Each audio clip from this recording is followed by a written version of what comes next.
DV live radio, आपकी आवाज। खबरें आज की। नमस्कार, मैं हूं सर्वमित्रा सुरजन। सिंधु जल संधि के बाद भारत ने पाकिस्तान को दिया एक और झटका। अब बगलिहार बांध से चिनाब के जल प्रवाह को रोका। इसके बाद झेलम का पानी रोकने की भी है तैयारी। जमीयत उलेमाए हिंद की कार्यकारी समिति ने पहलगाम आतंकी हमले की कड़ी निंदा की। कश्मीरी जनता के सहयोग की सराहना करते हुए जमीयत ने सरकार से आतंकवादियों के खिलाफ सख्त कार्रवाई की मांग की। मुल्क तो प्यार और मोहब्बत से जिंदा रहता है। जितने प्यार और मोहब्बत को आग लगा दी, उसने अपने मुल्क को आग लगा दी। बिहार चुनाव के मद्देनजर पटना में महागठबंधन के सभी घटक दलों की हुई बैठक। सीट शेयरिंग पर हुई चर्चा। बैठक में लगे पोस्टर ने दे दिए सीएम उम्मीदवार के संकेत। सिंगापुर चुनाव में सत्तारूढ़ पीएपी को मिली बड़ी जीत। प्रधानमंत्री वोंग के नेतृत्व में पार्टी ने जीता चुनाव। खबरें होंगी खेल जगत से और साथ ही होगी आज की रचनात्मक प्रस्तुति। लेकिन सबसे पहले हेडलाइंस।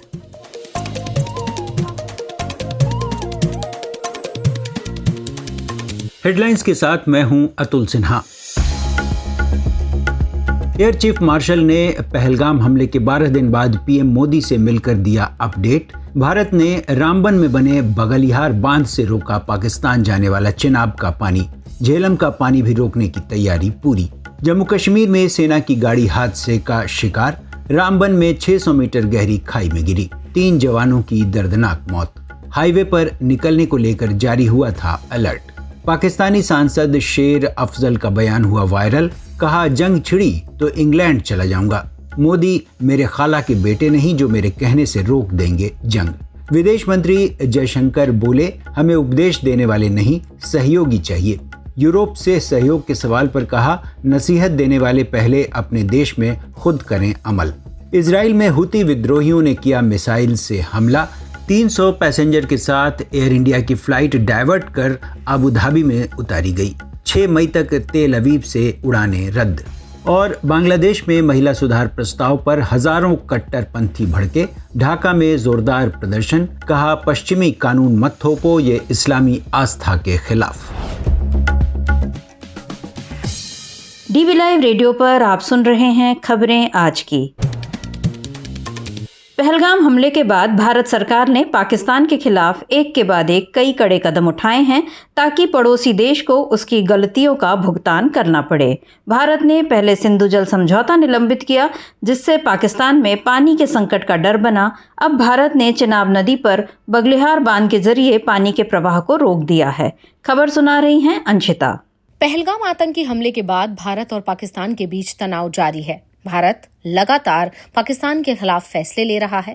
ताजा फैसला चिनाब नदी पर बगलिहार बांध से पाकिस्तान को जाने वाले पानी का प्रवाह रोकने का है। खबरों के मुताबिक झेलम नदी पर किशनगंगा बांध पर भी इसी तरह का कदम उठाने की तैयारी चल रही है। इससे पहले भारत ने पाकिस्तान के साथ 65 साल से चले आ रहे सिंधु जल समझौते को सस्पेंड कर दिया था। जम्मू के रामबन में बगलिहार जल विद्युत बांध और उत्तरी कश्मीर में किशनगंगा जल विद्युत बांध भारत को पानी छोड़ने के समय को रेगुलेट करने की क्षमता देते हैं। बता दें कि बगलिहार बांध दोनों पड़ोसियों के बीच लंबे समय से विवाद का विषय रहा है। पाकिस्तान इस मामले में विश्व बैंक की मध्यस्थता की मांग कर चुका है। पाकिस्तान को किशनगंगा बांध को लेकर भी आपत्ति है, क्योंकि झेलम की सहायक नदी नीलम पर इसका असर पड़ता है। इससे पहले पाकिस्तान के खिलाफ कार्रवाई को लेकर दिल्ली में हलचल तेज हो गई है। पीएम मोदी ने रविवार को वायुसेना प्रमुख एयर मार्शल एपी सिंह से मुलाकात की। इससे पहले पीएम मोदी ने नेवी चीफ से भी मुलाकात की थी। इस मीटिंग में राष्ट्रीय सुरक्षा सलाहकार अजीत डोभाल भी मौजूद थे। डीवी लाइव रेडियो के लिए मैं अंशिता। खबर सुना रही थी अंशिता। पहलगाम हमले को लेकर देश में काफी नाराजगी का माहौल है और तमाम समुदाय सरकार के साथ एकजुटता दिखाते हुए मांग कर रहे हैं कि आतंकवाद के खात्मे के लिए हर संभव कदम उठाए जाएं। इसी सिलसिले में एक प्रस्ताव जमीयत उलेमाए हिंद की बैठक में भी पारित हुआ। खबर सुना रही हैं आराधना। जमीयत उलेमाए हिंद ने 2 दिवसीय वर्किंग कमेटी की बैठक के दौरान पहलगाम में हुए कायराना आतंकी हमले की कड़ी निंदा करते हुए सर्वसम्मति से एक प्रस्ताव पारित किया, जिसमें पहलगाम में पर्यटकों पर हुए आतंकी हमले की निंदा की गई। इस मौके पर जमीयत उलेमाए हिंद के अध्यक्ष हजरत मौलाना सैयद अरशद मदनी ने पाकिस्तान को सबक सिखाने के साथ साथ देश में शांति और प्यार का माहौल बनाने की अपील की।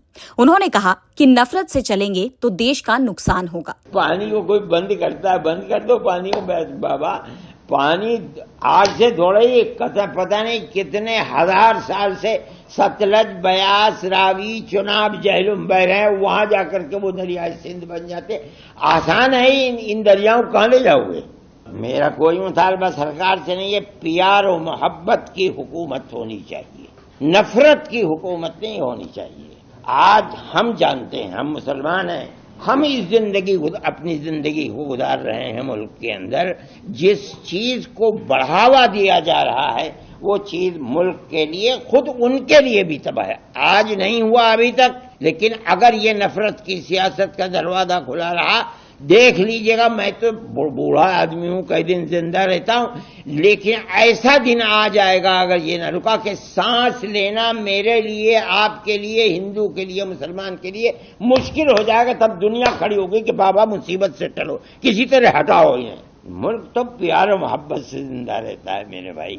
जिसने प्यार और मोहब्बत को आग लगा दी, उसने अपने मुल्क को आग लगा दी। बैठक में कहा गया कि पहलगाम त्रासदी केवल जम्मू कश्मीर ही नहीं, पूरे देश के लिए दुखद है।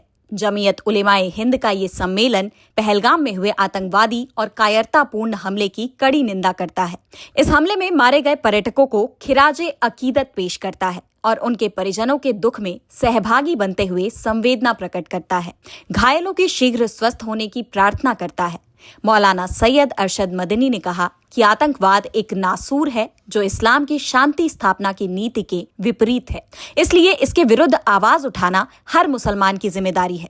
बैठक में कहा गया कि जमीयत उलेमाए हिंद का ये प्रशिक्षण सम्मेलन भारत सरकार से मांग करता है कि इस अमानवीय हमले में शामिल आतंकवादियों और तत्वों के खिलाफ सख्त कार्यवाही कर उन्हें सजा दी जाए और आतंकवाद के विरुद्ध जो भी कदम भारत सरकार आवश्यक समझे उसको उठाए। सरकार की तरफ से आतंकवाद के विरुद्ध जो भी कदम उठाए जाएंगे उनका जमीयत उलेमाए हिंद समर्थन करती है। डीबी लाइव रेडियो के लिए मैं आराधना। खबर सुना रही थी आराधना। डीबी लाइव रेडियो पर आप सुनते हैं देश दुनिया की ताजा तरीन खबरें और खबरों के बीच की खबरें यानी विश्लेषण भी। खबरों और विश्लेषण के अलावा यहाँ होती है साहित्य, कला, संस्कृति और विज्ञान से लेकर आर्थिक और खेल जगत की भी चर्चा। और अब चलते हैं बिहार, जहां इस समय सियासी हलचलें तेज हो गई हैं और खासकर बिहार चुनाव को लेकर सरगर्मी बढ़ गई है। एक तरफ नरेंद्र मोदी बिहार पर ध्यान लगा रहे हैं, वहीं आज महागठबंधन के दलों की तीसरी बैठक तेजस्वी यादव के नेतृत्व में संपन्न हुई। इस बैठक में चुनावी रणनीति के साथ कुछ बड़े फैसले भी हुए। खबर सुना रही हैं अंशिता। बिहार विधानसभा चुनाव के मद्देनजर सियासी सरगर्मी बढ़ गई है। आज पटना में महागठबंधन में शामिल सभी दलों के प्रमुख नेताओं की तीसरी अहम बैठक हुई। पटना के दीघा आशियाना रोड स्थित दीघा रिजॉर्ट में आयोजित इस बैठक में आरजेडी, कांग्रेस, वीआईपी और लेफ्ट की तीनों पार्टियों के नेता मौजूद रहे। खास बात ये रही कि बैठक में लगाए गए पोस्टर में तमाम दलों के चुनाव चिन्ह थे, लेकिन चेहरा केवल तेजस्वी यादव का था, जिससे संकेत मिल गए हैं कि महागठबंधन की तरफ से तेजस्वी यादव ही सीएम का चेहरा होंगे। आज की बैठक में फैसला लिया गया कि महागठबंधन सभी 243 सीटों पर चुनाव लड़ेगा। वहीं वाम दल के नेता दीपांकर भट्टाचार्य ने इस मौके पर बड़ी घोषणा की और कहा कि 20 मई को मजदूरों के सवालों को लेकर गठबंधन भारत बंद करेगा। इस दौरान महागठबंधन अपनी ताकत दिखाएगा। वहीं महागठबंधन में सीएम फेस को लेकर विकासशील इंसान पार्टी यानी वीआईपी के प्रमुख मुकेश सहनी ने कहा कि कोई भी कंफ्यूजन नहीं है, जिनके पास वोट है, जिसके पास ताकत है, वही व्यक्ति लीड करेंगे। बैठक में हर जिले में महागठबंधन की चुनावी रणनीति, आपसी तालमेल और समन्वय समेत अन्य मुद्दों पर चर्चा हुई। सभी पार्टी के कार्यकर्ताओं को टास्क दिया गया। बैठक में कोऑर्डिनेशन कमेटी के अध्यक्ष तेजस्वी यादव, कांग्रेस प्रभारी कृष्णा अल्लावरू, प्रदेश कांग्रेस अध्यक्ष राजेश राम, वीआईपी प्रमुख मुकेश सहनी और वाम दलों के नेता मौजूद रहे। डीवी लाइव रेडियो के लिए मैं अंशिता। खबर सुना रही थी अंशिता। आप सुन रहे हैं डीबी लाइव रेडियो, आपकी आवाज। और अब खबर अंतर्राष्ट्रीय जगत से। सिंगापुर में शनिवार को 14वां आम चुनाव संपन्न हुआ, जिसमें एक बार फिर पीपल्स एक्शन पार्टी यानी पीएपी को बड़ी जीत हासिल हुई। पीएपी ने 97 संसदीय सीटों में से 87 सीटें अपनी झोली में डाली। रिपोर्ट सुना रही हैं आराधना। शनिवार को सिंगापुर में हुए आम चुनाव में प्रधानमंत्री लॉरेंस वोंग के नेतृत्व में पीपुल्स एक्शन पार्टी पीएपी ने शानदार जीत हासिल की है। पीएपी ने 97 संसदीय सीटों में से 87 सीटों पर जीत दर्ज की है। खास बात यह है कि पीएपी को ये बड़ी जीत उस वक्त मिली है जब अमेरिकी टैरिफ नीति के कारण वैश्विक बाजार में उथल-पुथल मची हुई है और सिंगापुर भी इससे प्रभावित है। लेकिन यहाँ के लोगों ने एक बार फिर से वोंग और पीएपी पर ही भरोसा दिखाया है। बता दें कि पीएपी सिंगापुर की सबसे पुरानी और सबसे बड़ी राजनीतिक पार्टी है और 1965 में स्वतंत्रता के बाद से ही सत्ता संभाल रही है। 1965 में आजादी मिलने के बाद से सिंगापुर में ये 14वां आम चुनाव था। इस जीत के बाद 52 बरस के लॉरेंस वोंग ने कहा कि हम आपके मजबूत जनादेश के लिए आभारी हैं तथा आप सभी के लिए और भी अधिक मेहनत करके आपके द्वारा हमें दिए गए विश्वास का सम्मान करेंगे।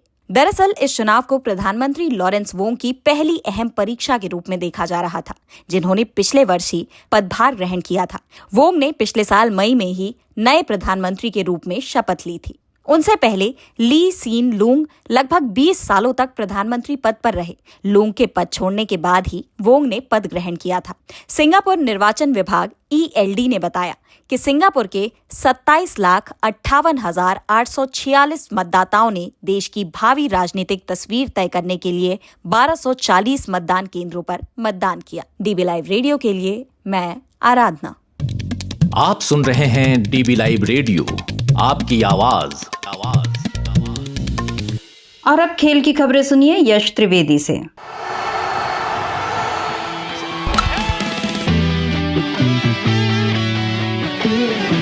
IPL 2025 के बेंगलुरु और चेन्नई के बीच हुए रोमांचक मुकाबले में एक बार फिर अंपायरिंग को लेकर विवाद खड़ा हो गया। यह मैच 3 मई को बेंगलुरु के M चिन्नास्वामी स्टेडियम में खेला गया, जहां डेवाल्ड ब्रेविस के विवादास्पद LBW आउट ने सभी का ध्यान खींचा। इस घटना ने न केवल मैदान पर हंगामा मचाया, बल्कि सोशल मीडिया पर भी प्रशंसकों के बीच तीखी बहस छेड़ दी। आइए समझते हैं कि उस वक्त मैदान में क्या हुआ था। दरअसल मैच के 17वें ओवर में CSK 214 रनों के लक्ष्य का पीछा कर रही थी। लुंगी एनगिडी की गेंद पर पहले आयुष मात्रे आउट हुए और फिर अगली ही गेंद पर डेवाल्ड ब्रेविस को एक फुल टॉस गेंद पर LBW आउट दे दिया गया। यह गेंद ब्रेविस के पैड पर लगी और अंपायर नितिन मेनन ने बिना देर किए उंगली उठा दी। ब्रेविस ने अपने साथी रविंद्र जडेजा से बात की और DRS लेने का फैसला किया, लेकिन जब उन्होंने रिव्यू के लिए इशारा किया तो अंपायर नितिन मेनन ने कहा कि 15 सेकंड का टाइमर तो खत्म हो चुका है।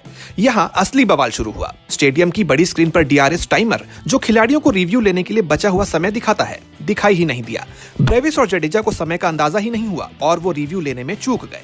बाद में रिप्ले में साफ हुआ कि गेंद लेग स्टंप को मिस कर रही थी, यानी अगर रिव्यू लिया जाता तो ब्रेविस नॉट आउट होते। इस फैसले ने CSK को बड़ा झटका दिया और CSK ये मुकाबला 2 रनों से हार गई। इस विवाद पर पूर्व अंपायर अनिल चौधरी ने कहा कि बल्लेबाजों को अंपायर के इशारे पर ध्यान देना चाहिए। अंपायर 5 सेकंड बचे होने पर इशारा करते हैं, लेकिन ब्रेविस और जडेजा रन लेने में व्यस्त थे। चौधरी ने माना कि टाइमर ना दिखना स्क्रीन ऑपरेटर की गलती थी, ना कि अंपायर की। उन्होंने कहा कि खिलाड़ियों की बदकिस्मती थी, लेकिन नियमों के हिसाब से ये फैसला सही था। ये विवाद तकनीक और नियमों के बीच तालमेल की कमी को उजागर करता है। अगर स्क्रीन पर टाइमर दिखाया जाता तो शायद ये विवाद ना होता। भविष्य में ऐसी गलतियों से बचने के लिए IPL आयोजकों को तकनीकी व्यवस्था को और मजबूत करना होगा। साथ ही खिलाड़ियों को भी आउट होने के बाद रन लेने जैसे भ्रम से बचना चाहिए। ये मैच न सिर्फ अपनी रोमांचक फिनिश के लिए याद रखा जाएगा, बल्कि उस विवाद के लिए भी जिसने क्रिकेट प्रेमियों के बीच बहस छेड़ दी। क्या ये अंपायर की गलती थी, तकनीक की कमी थी या खिलाड़ियों की चूक थी? ये सवाल अभी भी चर्चा का विषय बना हुआ है। यश Trivedi, DB live radio.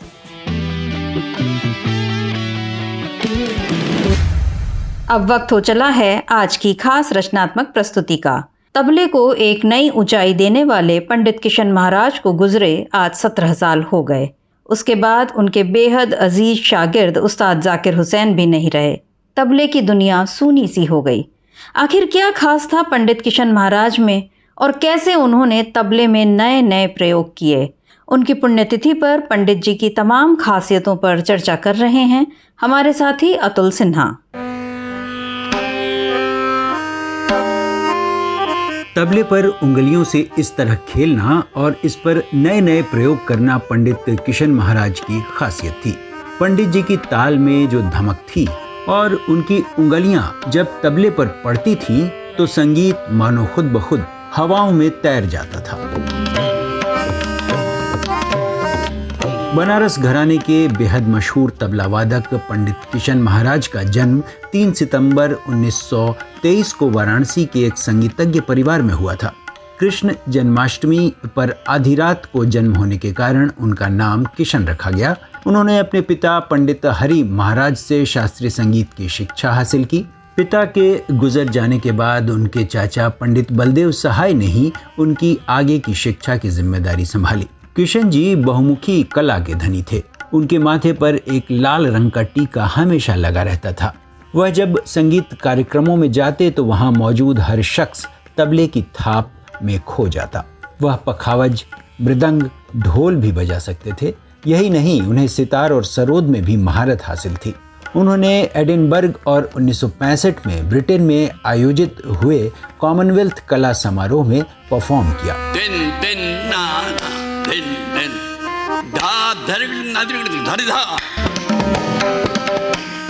Padmashri, Padma Vibhushan और संगीत नाटक अकादमी पुरस्कारों से सम्मानित तबला वादक पंडित किशन महाराज ने तबले पर अपनी उंगलियों का जादू ऐसा बिखेरा कि हर कोई उनका कायल हो गया।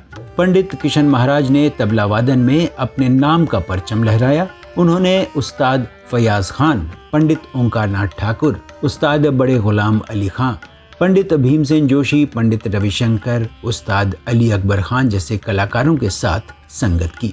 तबले की थाप को विश्व मंच तक पहुंचाने का काम पंडित जी ने किया। किशन महाराज बिंदास जिंदगी जीते थे। उन्होंने जिंदगी को हमेशा आज में जिया। ठेठ बनारसी थे। लुंगी कुर्ते में पूरे मोहल्ले में टहलना और पान की दुकान पर दोस्तों के साथ गुफ्तगू करना उनका शगल था। अंतिम दम तक यही मिजाज बना रहा। पंडित किशन महाराज को लय भास्कर, संगीत सम्राट, काशी स्वर गंगा सम्मान, संगीत नाटक अकादमी सम्मान, ताल चिंतामणि, लय चक्रवर्ती, उस्ताद हाफिज अली खान और अन्य कई सम्मानों से नवाजा गया। किशन महाराज 4 मई 2008 को तबले को एक ऊंचाई देने के बाद सबको अलविदा कह गए। बेशक आज तबले की दुनिया कुछ सूनी सी हो गई हो, लेकिन पंडित किशन महाराज नई पीढ़ी के तबला वादकों के लिए आज भी एक आदर्श हैं।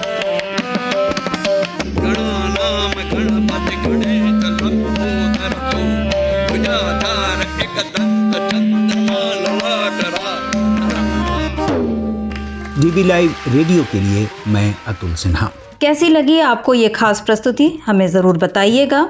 इस कार्यक्रम को अब यहीं समाप्त करते हैं। बने रहिए डीबी लाइव रेडियो के साथ। हर रोज सुनिए दिन भर की खबरों और विश्लेषण का हमारा ये प्रोग्राम खबरें आज की। अब दीजिए इजाजत। नमस्कार।